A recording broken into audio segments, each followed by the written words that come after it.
So welcome everybody to the New South Wales Resources Regulator's webinar on the new standing conditions on mining leases implementation for small mines. So this is first of many webinars that we're looking to hold to actually assist small mine title holders transition to the new reforms.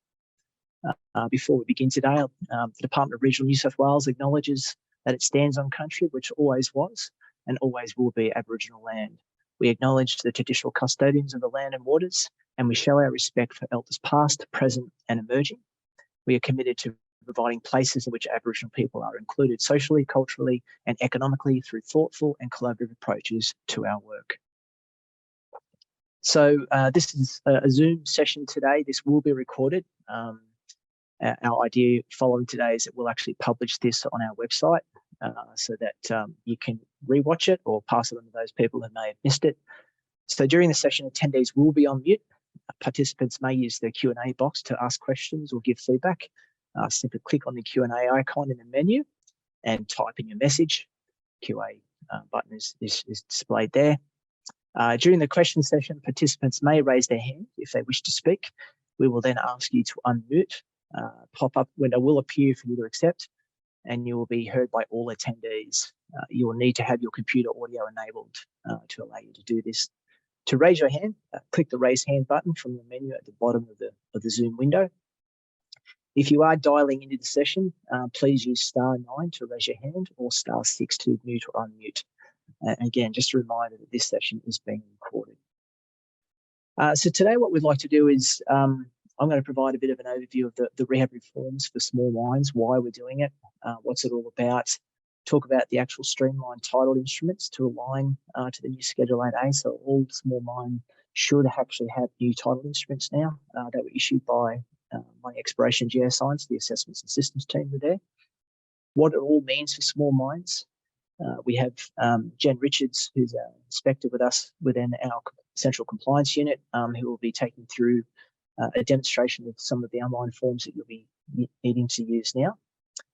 And then I'll be talking about next steps and then opening up for any questions that you may have. In terms of an overview of the rehabilitation reforms,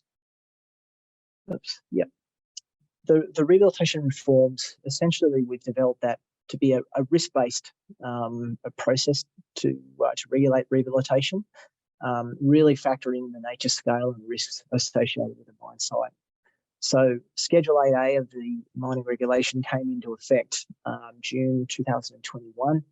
There was a 12-month transition for large mines and a 24-month transition for small mines. The key way we're actually identifying the difference in terms of scalability of mines is what we're calling a large mine and a small mine. And a small mine is defined as one which does not require an environment protection licence under the Protection of Environment Operations Act. So essentially, if you're a small mine, you don't actually have an EPL regulated by the Environment Protection Authority. So some of the key differences in regards to the obligations between large and small mines is that a small mine does not, I repeat, does not need to prepare, implement or publish a rehabilitation management plan. You do not need to submit a final landform and rehab management plan into the regulator's mine rehabilitation portal, nor do you actually have to submit spatial data with your annual rehab report and forward program. Up front, and this is one of the key issues we've been trying to address as part of these reforms, is better define what rehabilitation is. So some of you who would be familiar with your former title conditions, you may have seen a condition on there that says, you shall rehabilitate to the satisfaction of the Secretary. Now, that wasn't a very descriptive approach in terms of what you actually needed to achieve. So one of the key things we're doing as part of these reforms is really articulating to all sites in terms of what we mean by effective rehabilitation so that we can sign off on that when you're finished mining. Historically, rehabilitation was generally considered in terms of re-veg only. So, some miners think, well, we've chucked some seed out with rehab, we're right to go. But rehab is a lot more than that. Under the Mining Act, the definition is that rehabilitation means the treatment or management of disturbed land or water for the purposes of establishing a safe and stable environment. So under the reg, we're really looking to define what that means. So under the reg, there is actually a duty upon the regulator. So when we're actually considering your rehab objectives and your completion criteria for approval, we need to take into account what is your obligations that may have come through any development consent that you have, and also in consideration of any other matters that the Secretary considers relevant to rehabilitation. And that may address a range of risks, from landform stability, surface and groundwater quality, revegetation quality, that we consider are relevant to rehabilitation. However, acknowledging that a lot of small mines, and we've seen this for a lot of large mines as well, is that consent sometimes are silent on what's required from a rehabilitation perspective. And that's where we rely on the obligation of any other matters considered relevant by the Secretary. And clause 6 of the reg requires that rehabilitation must achieve the final land use. So essentially, when we've approved the objectives and completion criteria, ultimately that is your final land use.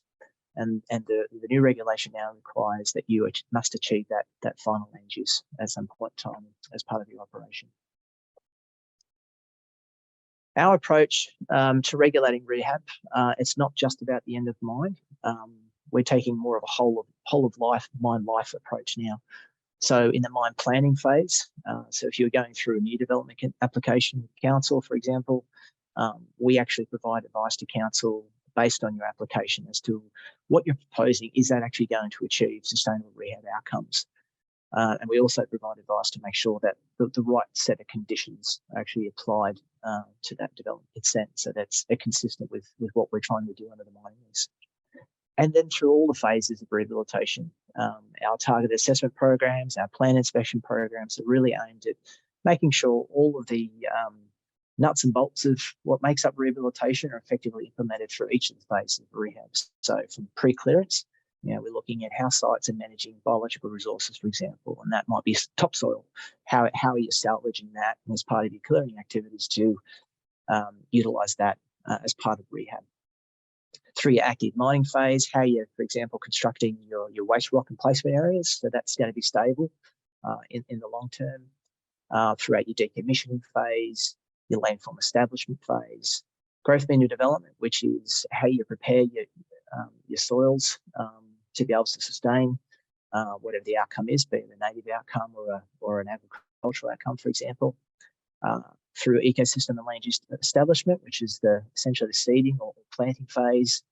And then as you start to monitor that, looking at that system getting into the ecosystem and land use development phase, which we've got some evidence through your monitoring to suggest that rehabilitation is tracking towards your ultimate rehab objectives and completion criteria. And then we have a very large role as part of completion, where we evaluate upon application from yourselves as to whether or not rehabilitation has met the ultimate completion criteria.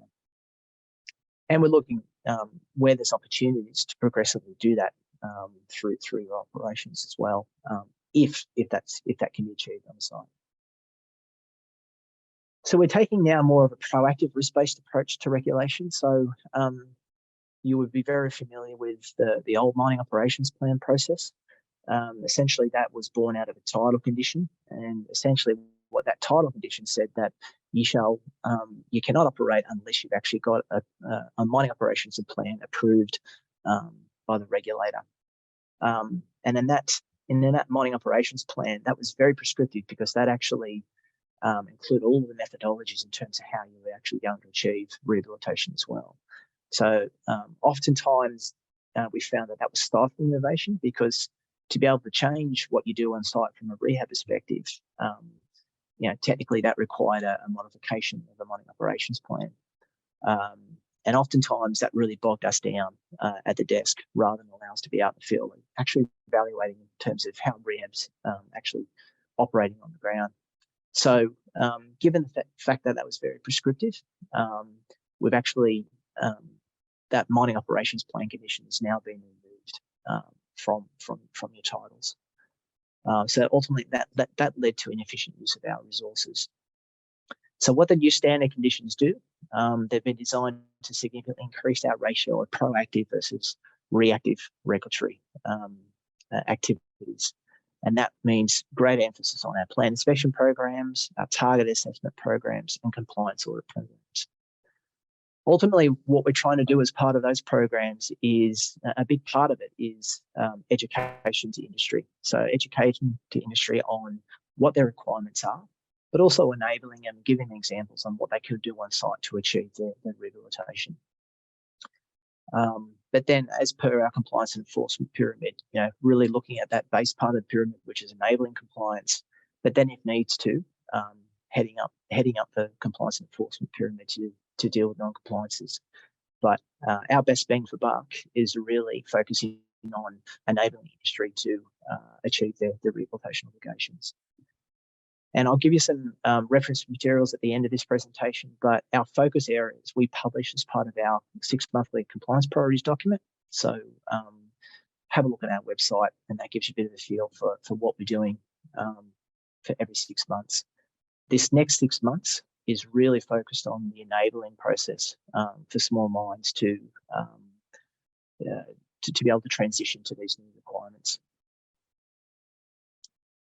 So, like I said, the new regulation was published in June 2021, subject to those transitional arrangements for both large and small mines. In summary, what that imposes upon industry is they must take all reasonable measures to prevent, or if that is not reasonably practical, to minimise harm to the environment. Prepare a rehabilitation risk assessment. That's something you don't have to submit to us. That is something that we will come on the site and look for as a record. But essentially, that risk assessment underpins all the reasons why you do certain things on the ground to achieve sustainable rehabilitation. And we have a range of guidance materials to help you out in that regard as well. Title holders are required to develop and seek approval from the Secretary of Rehabilitation Objectives and Rehabilitation Completion Criteria. Previously, these were embodied within your mining operations plan.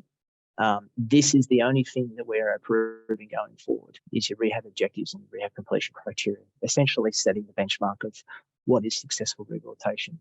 And that's what you'll monitor and track against to ensure that you achieve that. The other big thing that we put into this one is that you need to undertake rehabilitation as soon as reasonably practical over the life of the mine. Now, we do have some guidance on our website in regards to that, but essentially what that means, if you've got areas available for rehabilitation and for example, there's no further operational needs for those areas, then there is the obligation that you get in and actually start to progress those areas and rehabilitate that. So you're not waiting to the end of mine life to finalise those areas. There's a requirement to develop, submit and implement a forward program that outlines progression of rehab activities over the next 3 years. So this is a big change of what we previously looked for in the mining operations plan. So in a previous MOP, that could be up for a period of 7 years. And because we're approving that MOP, we're actually approving that schedule. We're actually approving this forward program. We're essentially regulating against that condition above, which is around rehabilitating as soon as reasonably practicable. The forward program, you need to develop that in consideration of how you're actually going to achieve progressive rehab, but we're not approving it.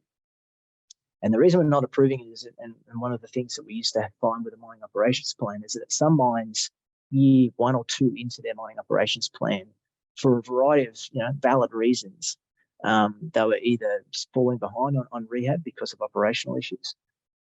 So what that required them to do is actually resubmit a mining operations plan to us for approval. And I always give the example of one mine that we had in the Hunter Valley where they actually submitted 7 MOPs in 1 year to account for those type of issues, which is not great use of resources from both an industry or a regulator perspective. So alongside the forward program, there's a requirement to submit an annual rehab report. So essentially that is reporting on how you're progressing with that previous forward program that you've submitted, but also indicating to us as to how rehabilitation is tracking on the ground. There's the requirement, like I said earlier, to achieve the approved final land use. There's a requirement here to create and maintain records of all actions taken to demonstrate compliance with the mining lease conditions. And again, we've got some good guidance material on our website on this one here, but there's two key objectives as to why we'll pull this into the regulation. One is so you can demonstrate compliance, but secondly, it's also to keep a record of how you did rehab on the ground, so that areas that have been successful, you can actually go back to records and actually understand, well, what did I actually do here for that to succeed? And similarly, where you see areas that fail, understanding, what you did in that regard and what potentially could have led to that failure, so that ultimately that will lead to continual improvement. Those records are something that you don't have to submit to us, but they are something that we will look for when we come out on the ground. There's a requirement to provide a written report to the Minister within 7 days after becoming aware of any non-compliances under the Mining Act. There's a requirement to nominate a contact person with whom the Secretary can communicate in relation to the mining leases. Now, Jen will take you through that process a little bit later, but that's done through the regulator portal. But that enables us to be able to legally communicate with somebody within the company. The last one here is give written notice to the Secretary within 10 days of making an application for a development consent, and essentially, or a modification to that. And that the reason for that is that we actually want to know if there's any changes as part of that application that will affect rehab outcomes, that we have the opportunity to comment on that before that's approved. So that's a very quick overview of what the reforms look like. A full copy of the actual reg is on our website. I'll show you where to find that a little bit later. And as I said, there's a range of guidance materials that are situated on our website. For example, the annual rehab forward report and forward program for small mines, the rehabilitation objectives, rehabilitation completion criteria statement. Plus, we have a range of fact sheets also to actually help you out through this process. So all small mine title holders should have by now actually received a streamlined title instrument from Mining Exploration and Geoscience. This was done in parallel to the reforms, ultimately to support the implementation of the new standard conditions. So essentially all rehab-related conditions that were previously on title have now been stripped away because they all now belong in Schedule 8A of the regulation.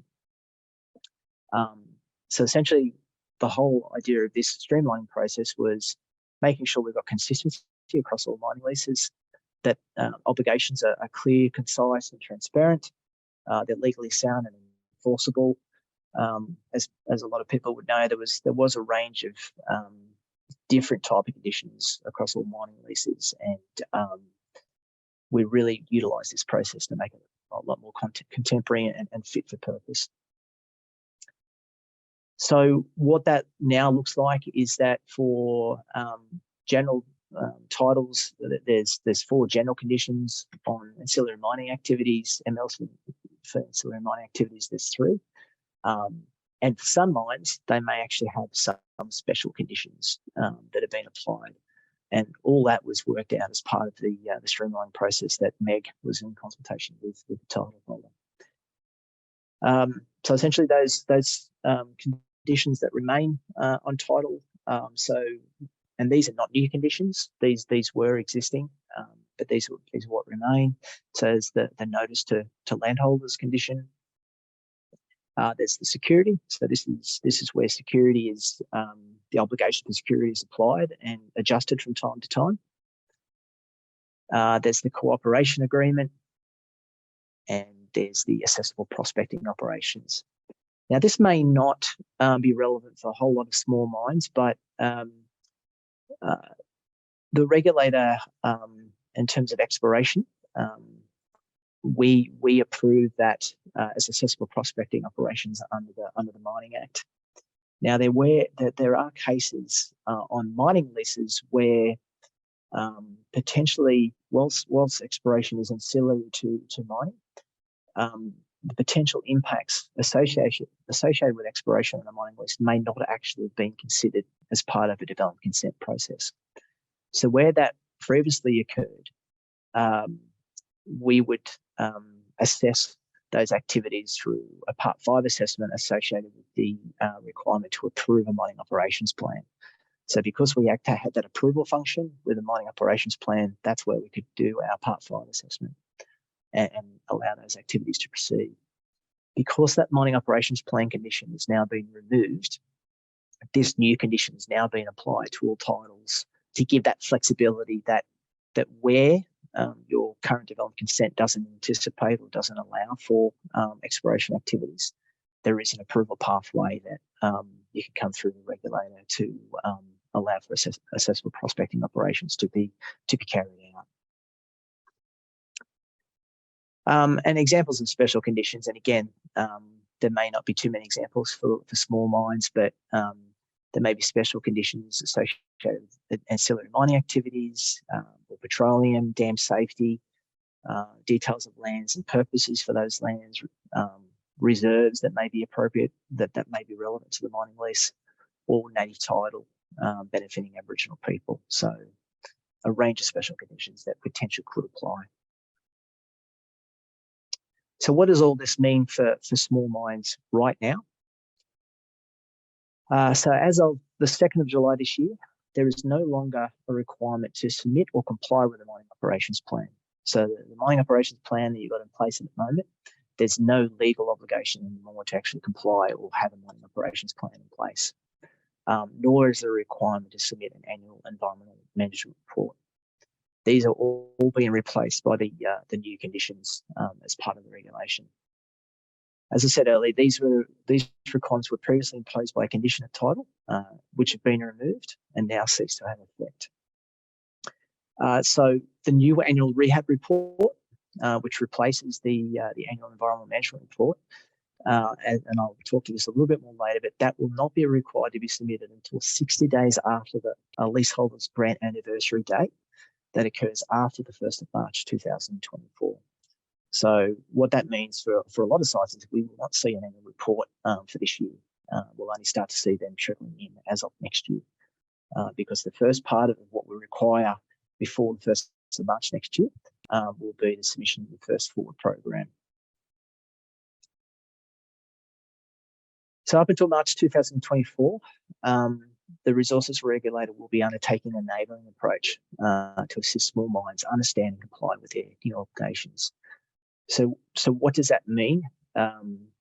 It means similar to what we've done with the large mines, and I think now with large mines, we've had over 300 individual engagement sessions with industry to assist them to come on board.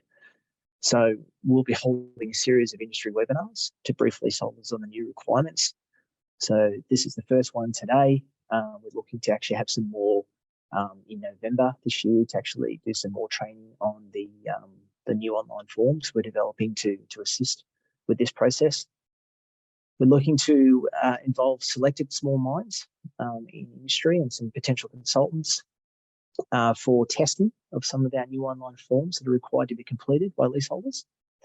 And I guess some of the learnings we got out of the large mines is that because we really didn't have that time to test that with industry, we did have a few bugs, both on our side of the fence and industry in terms of getting used to that process. So we really want to make sure that these forms are right before we make them live and available to the broader industry group for use, just to avoid a bit of frustration, but also make sure that's right.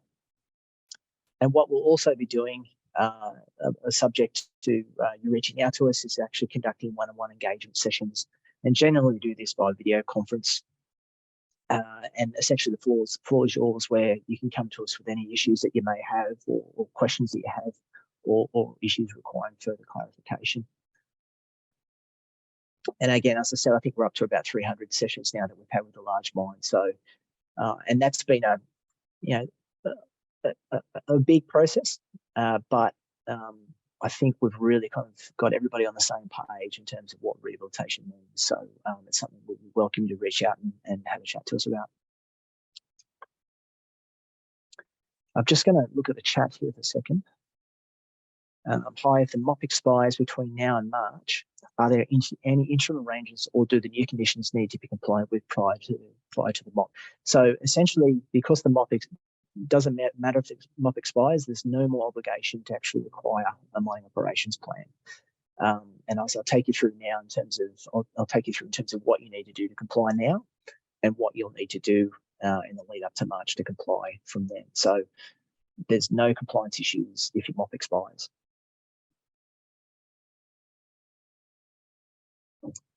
Just check down. Okay. So all title holders should have received a letter from the Executive Director of the Resources Regulator under delegation of the Secretary to essentially extend the initial period under Division 3 on July 2020, on the 2nd of July 2023, essentially pushing back that initial period until the 1st of March 2024. Now, if the title holder hasn't received that, can you please pop something in the chat or send us an email, and we will follow up on that.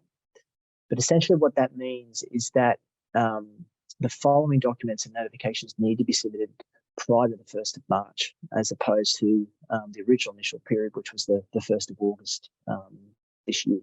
So by the 1st of March 2024, you'll need to submit to us a rehabilitation objective statement, which is what we call a ROBJ, a rehabilitation completion criteria statement, which is called an RCC, and a forward program. And associated with the forward program is a rehabilitation cost estimate.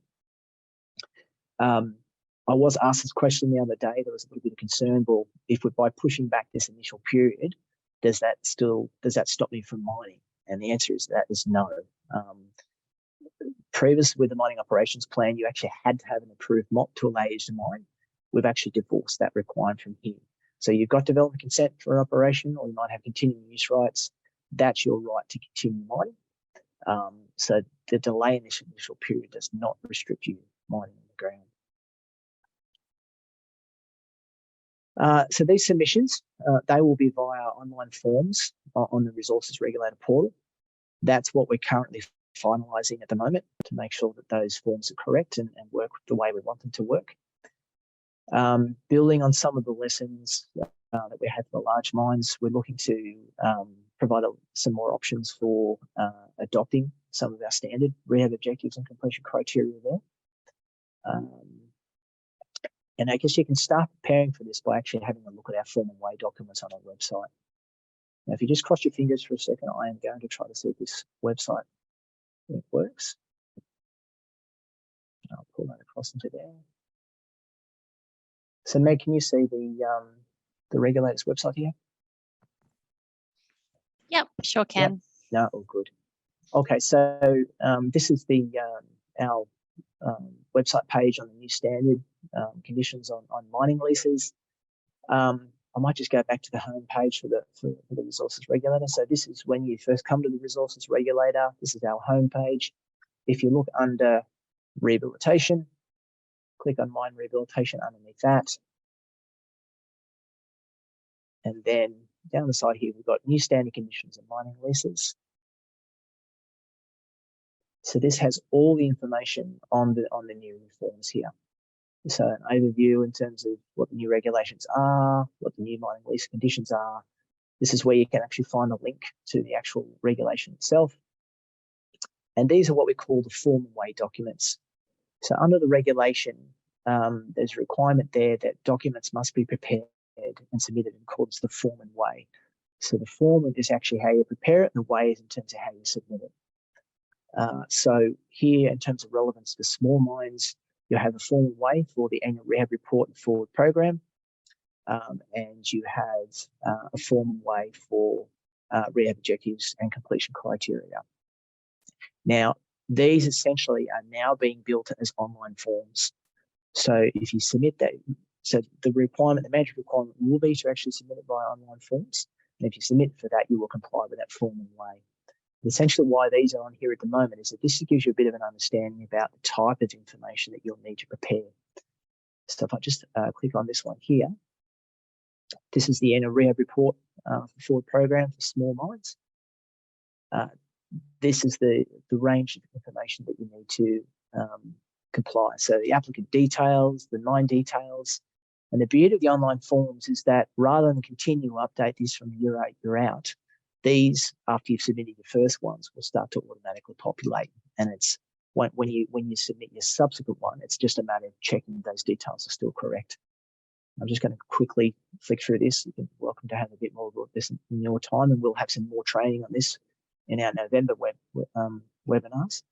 But essentially, providing applicant details, understanding what your development consents are, any complaints that you've received through the reporting period, a description of your surface and rehabilitation activities that you've been undertaking through the reporting period, an understanding of the quantity of any production or material production volumes that you generated through your production period.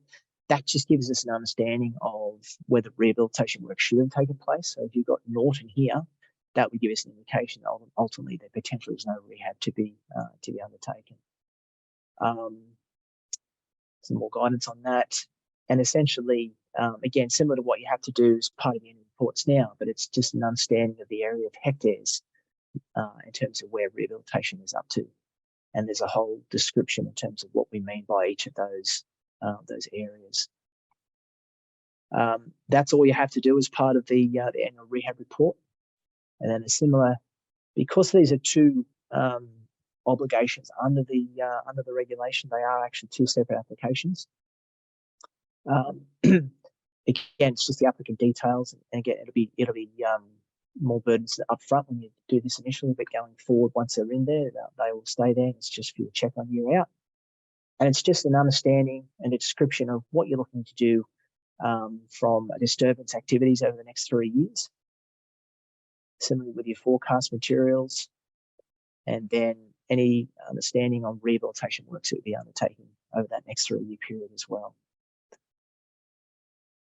So essentially, just making it a lot simpler in terms of the information that we need, really kind of boiling it down to that, as opposed to the I think quite cumbersome information that was required to be submitted as part of the annual rehab report. In terms of the rehabilitation objectives and completion criteria, within our guidelines, we actually have two tables. One is really aimed at the large mines in terms of the guidance of the types and range of rehab objectives and completion criteria required. And specifically for small mines, we've identified essentially more straightforward objectives and completion criteria in Table 2. And what we're building at the moment is a functionality in the form that if you click a box, essentially it'll ask you, do you want to adopt the objectives and completion criteria outlined in Table 2 of the regulator's guidelines? And if that's the case, it automatically populates that for you. Now, I think this will be the case for the majority of small mines. However, there may be some small mines that have some more bespoke risks associated with them, where we may need some additional objectives and completion criteria to comply. So through this process, where you've got any questions, reach out to us and we can provide some guidance on, whether those Table 2 ones could be readily adopted or not. But hopefully this link will work. So this is a copy of that. This is a link to the guideline on our website, rehab objectives and rehab completion criteria. There's some general information up front in terms of what our approach is. But if you look down here in terms of Table 2, which is the objectives for small mines, this gives you a feel for what type of objectives and completion criteria we're looking for. So close your eyes for a second while I scroll. But essentially, these are the range. So looking at the objective category of removal of infrastructure, and the simple objective here is all infrastructure that is not required for the final land use is to be removed and land left safe and free from hazardous materials. And this is the completion criteria that we're looking to tick off on to say that that objective is being met. So this is the checklist that you need to demonstrate to us when you come to us for rehabilitation sign-off, that all of these points have been met on the site. So that's available on our website for you to peruse, but that's the functionality we're looking to build into our online form to assist with that. Oops. To that. Okay, Meg, I'm assuming you can see my presentation again. Yep, all good. Great, cool. As part of that online form for the forward program, we are in the process of actually building an online rehabilitation cost estimate form as well. So that'll be essentially the same way you do it with our Excel file but it's actually built into as an online form associated with a forward program. And the RCEs is something that you will actually submit to us annually. Now, don't get too alarmed at that. So where your footprint essentially doesn't change from year on year out, it's essentially resubmitting that RC that you submitted the year before. And because we're doing it as an online form, essentially that'll be pre-populated. And when you're doing that on a yearly basis, it's just checking to make sure that that RCE is still reflective of what your obligation is on the ground. And that's part of our checking process as well. And the reason we're doing that is that was one of the key findings of the New South Wales Audit Office report on our rehabilitation security deposit framework, was that there was really no evidence to suggest that we were turning our mind, at least on an annual basis, to actually understand whether the rehab cost estimates for a site were still reflective of what the actual rehab obligation was on the ground. But ultimately, to what we're trying to drive here as well is that progressive rehab. And if you're getting progressive rehab done, this is the opportunity to reduce your rehabilitation cost estimate as well, and your security deposit penalty, because you're getting validation from us that rehabilitation has been completed or can reduce that security. So that's what we aim to achieve. So what must I do to comply with now if you're a small mine? So you need to take all reasonable measures to prevent, or if that is not reasonably practical, to minimise harm to the environment. So that's essentially your environmental management practices across the site. You need to prepare rehabilitation risk assessment and implement measures to eliminate, minimise or mitigate risk to rehabilitation. Now, again, these risk assessments are really reflective of your operation. So we're not expecting war and peace on these. So more complex sites, which more get into your larger mines, they're detailed spreadsheets on risks, where for smaller mines, it may just be a 1 or 2 pager that articulates what your risk to rehabilitation on the ground and what are your measures that you're going to be implementing to address those. Like I said, we will be taking an enabling approach, and as part of our target assessment programs and plan inspection programs, what we'll be doing is looking at those as records and initially really providing feedback in terms of whether they're adequate or not, and then providing some better guidance or advice in terms of what you need to do to have those effective risk assessments in place. You'll need to undertake rehabilitation as soon as reasonably practical over the life of your mine. And as I said earlier, this means essentially where you've finished mining and you've got no more plans for mining or approved mining activities to occur in this area, then there's the expectation that you get in and start rehabilitating those areas. And again, we've got some guidance material on our website in terms of what that looks like.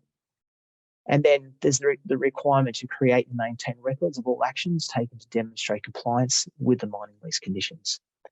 And as I said earlier, there is guidance materials on our website around rehabilitation risk assessments, what we're looking for in terms of rehabilitation records, and what are some examples of rehab controls. Again, that's a pretty exhaustive list on rehab controls that we've got there. It's really your risk assessment will determine the types of controls that you need to have on site. So what notifications must I submit now? So the regulator portal is live now, and you'll need to get onto the regulator portal. The following notifications are required to ensure compliance now. So you need to register your mine against the mining leases that make up your mine. So a lot of small mines may just have the one mining lease, but essentially it's registering your mine in our system. And we call that the TICON. And I'll have Jen actually give you some example, demonstrate through the actual online forms in terms of how to do this. You need to register a nominated contact person. And that nominated contact person needs to be authorised by the title holder to act for the title holder as a nominated contact person as a requirement of the reg. So we do require some type of letter from your title holder saying that Joe Blow or Mary Kate is required. It can be the nominated contact person for this mine. Now, this may not be relevant to all. There is the option here to amend your reporting or your submission dates associated with your forward program or your annual rehab report. Some of the large mines do this because what they want to do is align their reporting dates with other reporting obligations they've got for other agencies. So, for example, a state significant development project has a requirement to submit an annual review to the Department of Planning and Environment. To streamline their processes, what they've done in many cases is actually align their reporting periods and their reporting dates under the mining lease. So that's all aligned.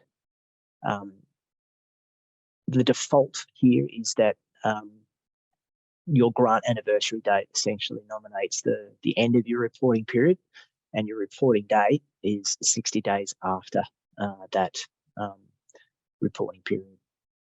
And if you have any non-compliances, then the obligation is to actually report those non-compliances into the portal. Now, before I just hand over to Jen, is there any questions, or there's nothing else in the chat that I can see? Any questions before I continue? Noting we will actually have a question and answer session at the end as well.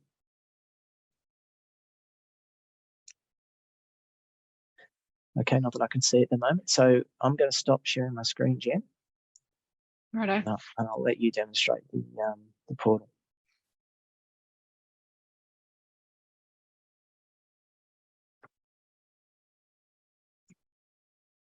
Just let me know when you guys can see that. Yeah. I can see it. Right. Okay, so when you go to the regulator portal, obviously you'll have this sign-in window. If you don't have a username or password, just give us a call via the 1300 number using the menu options 2, then 5, or send us an email in to the New South Wales Resources Regulator at ServiceNow email address. And that way we can send you what we refer to as the title holder's QR code letter. When you follow the instructions on that, it will effectively do 3 things for you. It will give you a username and set you up as with access. It will add you as an authorised representative for that title holder, and it will create a contact record in our system if it's not already there. So for the purpose of today, I'm in our test environment impersonating one of our industry users. So I will just sign in.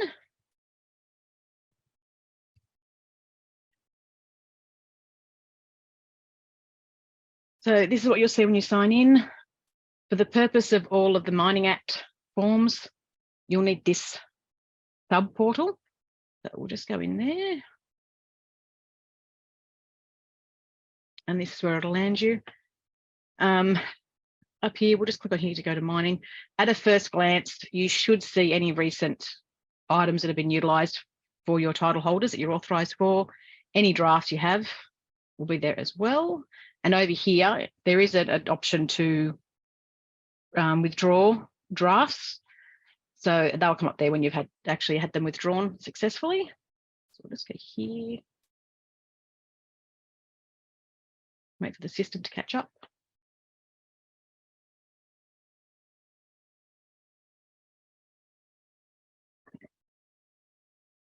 So this little plus sign up here is where you'll find all of our forms, which I think there's 13 in total. So the first form you need to do to register the mine with this one here, it's actually titled Register Mine Multiple Leases.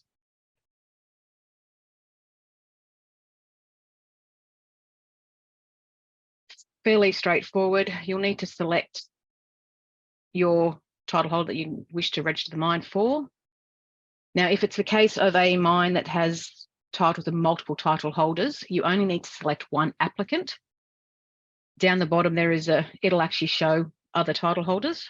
Once you've selected, we're going to say yes, we wish to register.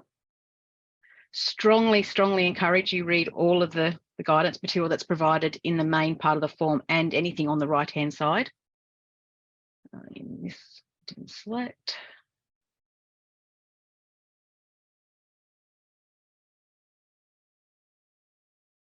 So here, for example. Now, this shows all relevant mining leases that this representative has access to. So just for an example, if I just select the one, it'll show here that I have one title holder. If I click again in here, because say there's 2 leases for it, click another one. And in this case, it's showing me I've got 2 title holders that will be in relation to this mine. Make sure you include all the relevant mining leases. When there's only one title holder, you will have to tick that yes, the mining leases specified in this application pertain to a single mining operation and the information provided in this application is true and correct. If you have more than one, you'll have this extra question come up, which will have to also be ticked, but that also means we need a letter that gives written consent from all other mining lease holders relevant to this registration, and then you'll need to add that attachment there. And then it's a simple case of just submit. Once this form is submitted, you get an email to notify you that we have received it. One of our inspectors will then do a quick assessment on it, and if approved, you will then get an email notifying you that it has been approved. Please note that if you don't have an approved TICON, the other forms will not work because you will not be able to select a mine. So this has to be done first and approved before moving on to any other form. Now to go to the next one, it's this. And Jen, I guess that approval process is quite quick. It is very quick, yes. Yeah. So from here, if you know you're going to another form, you can just go straight up here and it'll take us there.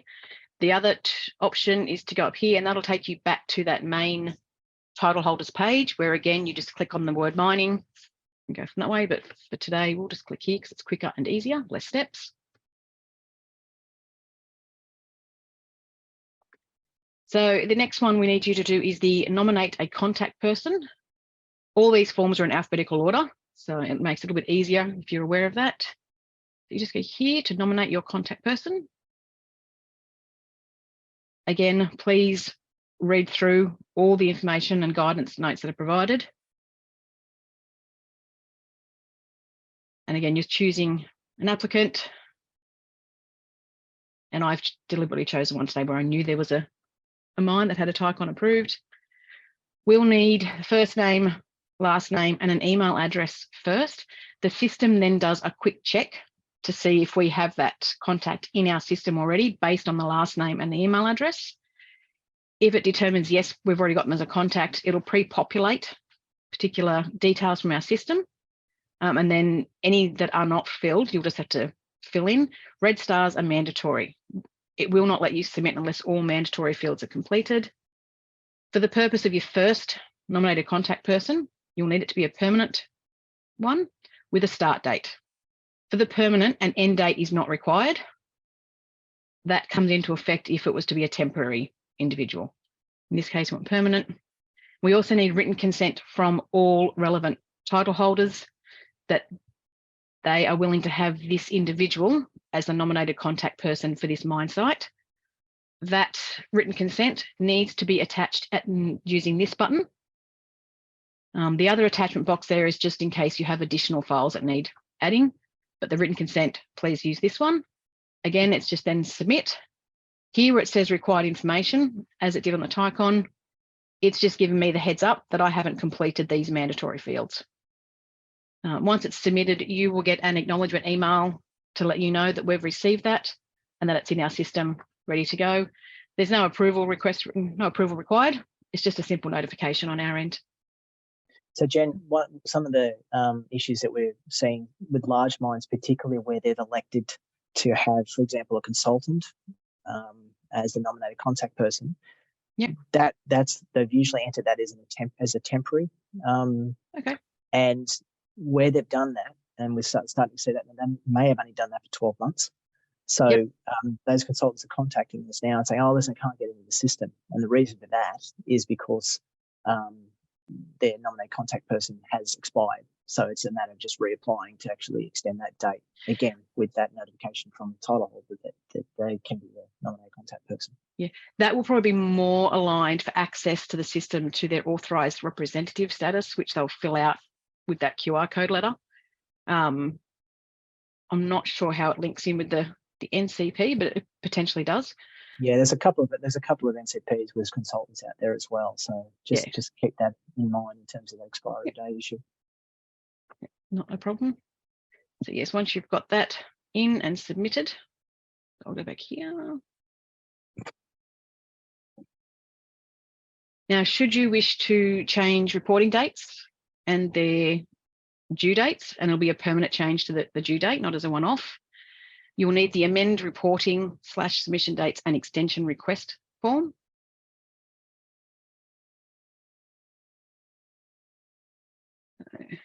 Same here, you'll just select who the main title holder is or who you have authorised representative status for, the mine you wish to do, and you go next.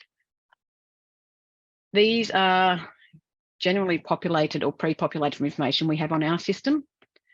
So you've already got an extension for the initial period till the 1st of March next year. But should you wish to change a reporting period, this is the tab you'll go to. So again, it's pre-populated with the information we have. This date is based on the grant date of the title, and if multiple titles are there, it'll be the head title or the title that has the greatest amount of security held against it. There's the end date, so you just tick here. And here's where you'll put your proposed starting date for that annual reporting period and a justification as to why. If you wish to also apply for an extension on the standard 60 days, you'll tick here. Again, it will tell you currently what we have in our system, putting what your proposed date is and your justification. We'll just scroll through. So as an example, in terms of the extension to the reporting date, again, on some of the large mines who are state significant development projects, their requirement for their annual review is 90 days at the end of their reporting period. So, for example, we've allowed them to extend that 60 days under the reg to 90 days to align it with that annual review. So that's the justification that we use for that one there. But certainly, we're not looking to utilise this process to extend it too much beyond that at all. There'd have to be exceptional circumstances in that regard. And here's some of that additional guidance instructions that I had referred to. Majority of our applications will have a guidance box down the right-hand side, and it will actually have the information pertaining to the tab you have open at that time. So if I go back to the initial period, it's different instructions. So yeah, read through that as well as any information on the main page as you move through. And there's that one as well. And then finalize. So here you can attach any documentation that will help support your justifications. Noting it's not a mandatory field, so you don't have to add documents there. You will then need to tick both boxes for the submit button to appear. That then gets submitted and goes through an approval assessment process by the regulator. Now, at any stage, you can save this as a draft and come back to it later. And then in that case, because it's go back here.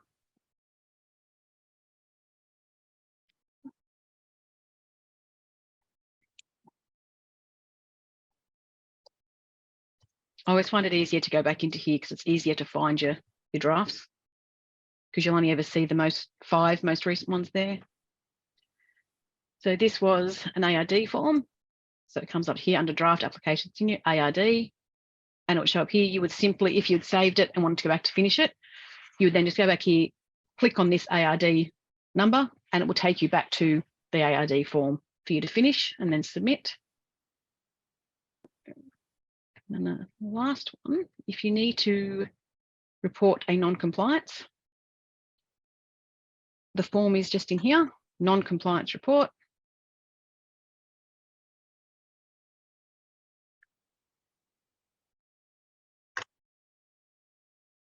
Reasonably straightforward. Again, just selecting the title holder.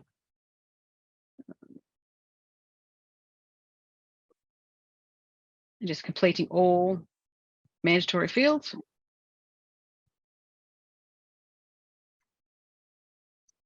Try to provide as much detail as you can. It just makes it a little bit easier once we get it. Any attachments you may feel is necessary to attach. Tick that you certify the information is correct and hit submit. Again, the red boxes here will show you that if you've missed anything that's a mandatory requirement, once we receive it, you will get an acknowledgement email letting you know that we have received it into our system. Any questions in regards to Just I've been answering as we go, but just one here, Jen. Yep. We want you to answer. Can a consultant fill out as a draft, then the mine manager open my draft and review, edit, then submit? Yes, providing both have got the authorised representative status in the system for one of the title holders for a title, then yes, both can see it. So anyone who is an authorised rep for any particular title holder can see all submitted, all drafts, withdrawn, all of them will show up on their dashboard. So in terms of that authorised representative process, did you want to just elaborate that a bit further? Yep. So you'll need a QR code letter, and there's a link on that letter, or you can use the QR code and it takes you through to like a submission form, and you just fill it in. And then on our end, it adds a relationship between yourself and that title holder as an authorised representative. You need that relationship in our system to access any of the forms on behalf of that title holder. So if you is that done through the registration process, Jen? Yes, it is. Yes. Yep. So if you're not an authorised representative, or you've filled out that form and you put an end date and that end date gets passed, you will find that you'll go to do one of these new forms and you'll try to select the title holder, but it won't appear, because in our system, you no longer have access as an authorised rep, or you never had it if you haven't requested to be one. And the reason we've done that is to make sure that from a governance point of view, you know, who we're actually dealing with and who can actually do things on behalf of the mine are authorised to do that, and we can actually record that and see the approvals in behind that process and that notification from the title holder. So that's why we're quite strict on this, but I think it's best for all that we have this system. Yeah, and we do request, if you're a consultant for a title holder, that if the title holder themselves can't provide you with the QR code letter, you will need a letter from them granting us permission to provide it to you. So just an idea to keep in mind before you email us in for the access is that, yes, if you aren't the title holder, then you'll need a letter from them stating that you are entitled to have that letter to access as an authorised rep. So what we envisage here is that you know, have a go, particularly at registering mine. If you're having any issues, then reach out to us, to the regulator. You can organise a one-on-one session with us, and I think what we could do is actually, in a team session, help you through that process. As Jen demonstrated here today, it's quite a quick process to do that, provided that you've got all your letters and all that ready to go. So if you do get stuck, reach out to us. We're here to help to get you on the system. It's in our best interest that this works for you guys as well. So yeah, just reach out to us. Are there any else? Yeah, any questions? I can't see anything else in the. If you would like to raise your hand, if you'd like to talk and not type, that's also an option here. That's fine. Okay, well, thanks, Jen. Again, we'll have some questions at the end as well, but I might reshare my screen now. Just brush it.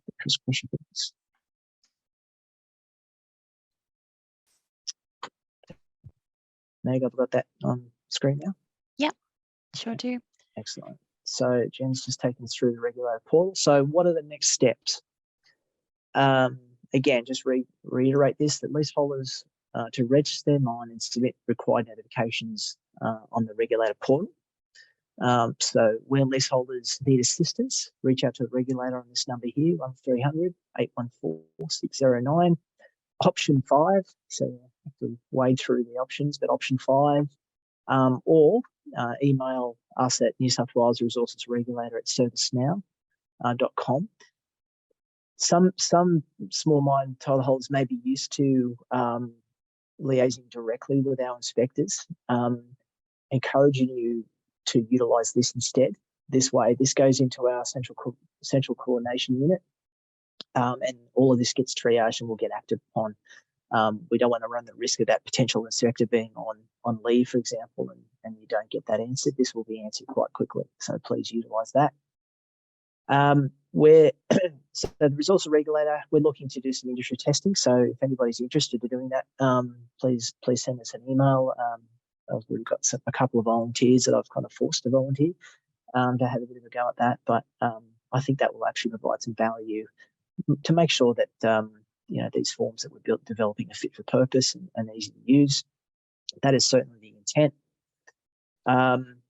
We're looking to run some further webinars in November after that testing and after we've actually made those forms live. And from that November period is really looking for leaseholders to upload their rehab documents up until the 1st of March. So that'll be the rehab objectives and the completion criteria, their first forward program, and the associated rehabilitation cost estimate. If you'd like to book an engagement session with us or find further information, again, just reach out to us on those contact details there. What I'd also encourage you to do is that we have a quarterly, what we call our mine rehabilitation news that we circulate to a whole list of subscribers. That gives us an update about what the regulator is doing, any information that we have, any updates to our processes or systems. And really encourage everybody to reach out and register for that system, because that's a really quick way that we can communicate. What we found through the large mine process is that any updates to our guidelines that we have identified that gave further assistance to industry, this was a really good vehicle for us to be able to get that information out there quickly to say, hey, we've had a few issues, we've updated our guidelines, go and have a look at this. So I encourage you to do that. Just looking at the chat. So on that, so no specific template, simply sending in a letter or forward an email requesting the title's QR code letter to be supplied to the consultant. Jen, did you want to answer that one? Yeah, that was my response to Matt, who had asked the question. Oh, did. Sorry, yep. I'm reading the wrong one. It's all good. Okay, is there any further questions?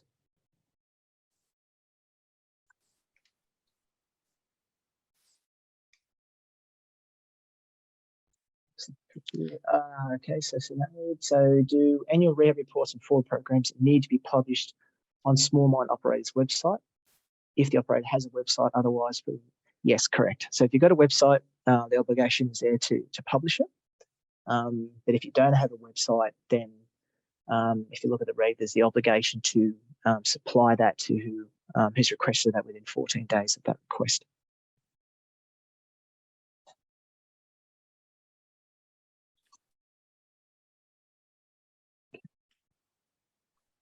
Can't see any further questions at this point in time. No, not at the moment. Give it one more minute. Again, I can't stress this enough. We are really looking to take an enabling approach here. So if you do have any questions, please reach out. We're quite friendly here. It's in our best interest that everybody's on board. So please reach out.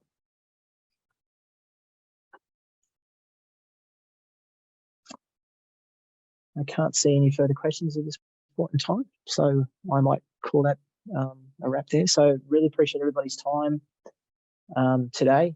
And please subscribe to the Mine Rehab News, and we'll be sending notifications out in regards to the confirmation of dates in November when we're looking to take you through our online forms of the rehab objectives, completion criteria, forward program, and rehab cost estimate. Thanks everybody for your time.